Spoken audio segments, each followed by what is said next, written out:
YouTube. Today we're going to be doing another Smith & Wesson and Colt comparison, and what we have here in front of us is a pair of 44 Magnums, and both of them are modern revolvers.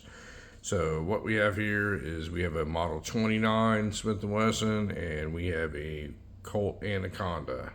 Both of them are in 44 Magnum. And before we go any further, I'm going to show you that neither one of these 44 Magnums have anything in them, and we are clear to make this video. So what we have here, we're going to start off with this Smith & Wesson, and this gun is not mine, folks. I am borrowing this gun. I actually had some work done on it with a group of other revolvers, and I figured I'd make a couple videos with it while I had it in my possession. But this is a Smith & Wesson Classic Series 44 Magnum Model 29. This is a 29-10, and it is in blue. If it was a 629, it would be in stainless, and this is a 4-inch version of this. So this gun is absolutely gorgeous, and what Smith & Wesson has done here is they have taken the old cylinder release like you used to see on the conventional pre-lock ones, and they've went back to that style, but it still does have the lock in the cylinder. So this is a very modern revolver. You can still buy this to this day, and I figured it would be a great one to compare to this Colt Anaconda. The second one we have here is a 4 1/4 inch Colt Anaconda chambered in 44 Magnum, and these are only offered in stainless, and it's a 4 1/4 inch barrel instead of a 4-inch, but you can still buy these today. So both of these, a little history on these is the Smith & Wesson Model 29 came out in 1955. It was offered in blue steel only. I believe later on they started offering it in nickel, and they did not have the 629 out when this thing came out, the stainless version. And this was deemed the most powerful handgun in the world, and it was, folks, until probably the late 90s, early 2000s, when some of these more very popular, very powerful rounds came about. But this is sort of a modern version of that, and Smith & Wesson over the years have come up with ways to lower the cost of manufacturing stuff, and a lot of collectors and folks that really don't know a lot about firearms, they really don't care for that kind of stuff. If you see any imperfections on this, folks, it's just fingerprints. This gun's in perfect condition. So what they did is they went to like a sleeved 2-piece barrel. As you can see, there's a sleeve inside there, and they put an internal locking mechanism on here where you can lock the firearm, make it not usable when the lock is on. They went from a hammer mounted fire pin to a frame mounted fire pin, and there's no more any recessed cylinders or pin barrels or anything like that. A lot of the internal parts on this gun are mold injected. They're not machined, anything like that. Now this is not quite a fair comparison here, because this gun has had a little bit of action work done to it. That's why I have it here, and now it is smooth as butter when you operate it, and the double action is very smooth all the way through. So it's had some work done onto it.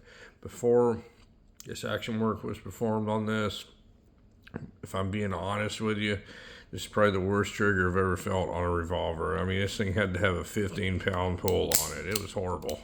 But now it is good to go, and it is all ready for the owner to take possession of it. The Colt has had absolutely nothing done to it. It is bone stock right out of the box, and this action is very smooth in it. I mean, this is just something else, and the double action is exceptional on it. That's just how Colts do, folks. And just because I compare stuff and say that that other Smith & Wesson is the worst trigger I've ever felt, that doesn't mean I don't like Smith & Wesson. I like Glocks and Wilson Combats also, but to compare the two would be an unfair comparison. But the Anaconda, a little history on the Anaconda, Colt got into the 44 Magnum game a little late. They didn't get into it until 1990, and Their 44 Magnum they introduced was the Anaconda. It was only offered in stainless, and it was actually a poor gun.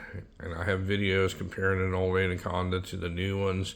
It was very subpar. They introduced it a little in 1990 when Colt was in some financial distress, and they were trying to save face, and they tried to get into the 44 Magnum game. And to be quite honest, they put out a bad product. And they stopped making revolvers altogether around 1999. So the Anaconda only had about a 9-year run. And here recently, Colt's gotten back into the revolver game, and these new Colts are absolutely amazing. I mean, they did such a fantastic job with these. Now, if you look at these two side by side, if you look at this Smith & Wesson, it's a little bit smaller frame. The cylinder's a little bit smaller, and it isn't quite as robust as this Anaconda. If you look at these cylinders side by side, it's not even close. This Anaconda is absolutely huge next to it. So I'm going to try and hold these things side by side and show you the difference in size here. And that's the difference, folks. I mean, it is massive, the Anaconda is. The amount of meat that's around the cylinders on the Anaconda, it's not even close. This frame is way bigger on the Anaconda than it is the 29. This Anaconda, if they wanted to put a larger caliber somewhere down the road, I don't see how they would have a problem doing that. This is just a really big, massive gun.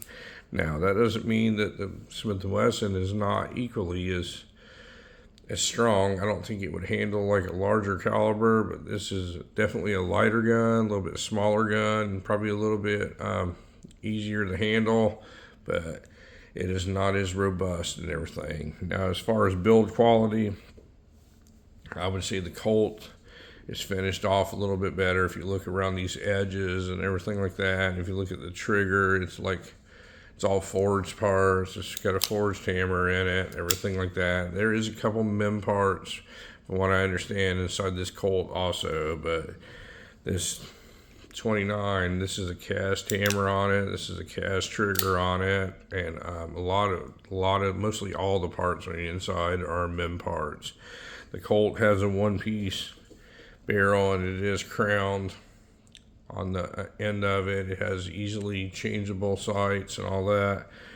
The Smith & Wesson has a two-piece lead barrel. The sights are pinned in, so it takes a little bit to change one of those, probably a gunsmith to do them. Both of them have adjustable target sights on them. They both have a pretty good sight picture on them, but I don't know, it's all up to you folks. I just figured this was a fair side-by-side comparison of two modern guns. Now, the MSRP on these things are fairly close. The Colt's probably going to be a couple $100 more than the Smith & Wesson, but you also got to remember the Smith & Wesson, you're going to spend a couple $100 getting the action up to par with the Colt.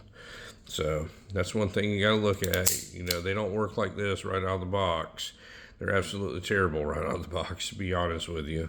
The Colt's gonna be smooth right out of the box. It's gonna work just like this. Also, the Colt also does not have a hammer-mounted firing pin. They never have. All the Colt 44 Magnum Anacondas have always had a frame-mounted firing pin on them. So I knew the Smith & Wesson people, that's important to them. But if you just look at these two guns side by side, look how much bigger the Anaconda is. Just a lot more robust. Will handle heavier loads over, a heavy diet of them over a long period of time, and I don't think that would probably be the wisest choice on the 29. But 29 is an iconic gun. This is the very first 44 Magnum that ever existed. So if it wasn't for this gun, no other 44 Magnums would exist. This is the one that the famous Dirty Harry carried. Only he carried a 6-inch one, and he said, this is the most powerful handgun in the world. Anyway, folks, I wanted to show you a quick side-by-side of two modern guns. One from Colt, the Colt Anaconda 44 Magnum, and the Smith & Wesson 29 44 Magnum. This one's in 4-inch, and the Colt is 4.25-inch. They are quite a bit different in size. I mean, if you just look at them, the Colt is quite a bit bigger. It's going to be a 1/4 inch longer when you compare the barrel, but just look at the massive size difference in these two. The Colt is definitely a bigger gun, and there's just not much more to say about the size here. It's a lot heavier, a lot bigger, and a lot beefier. But anyway, folks, if you have any questions on either one of these two guns, feel free to reach out to me. I just figured it'd be a neat little comparison while I had this Smith & Wesson here. I do own this Colt. I do not own this Smith & Wesson. But thank you very much for watching my video today, and you folks have a great day.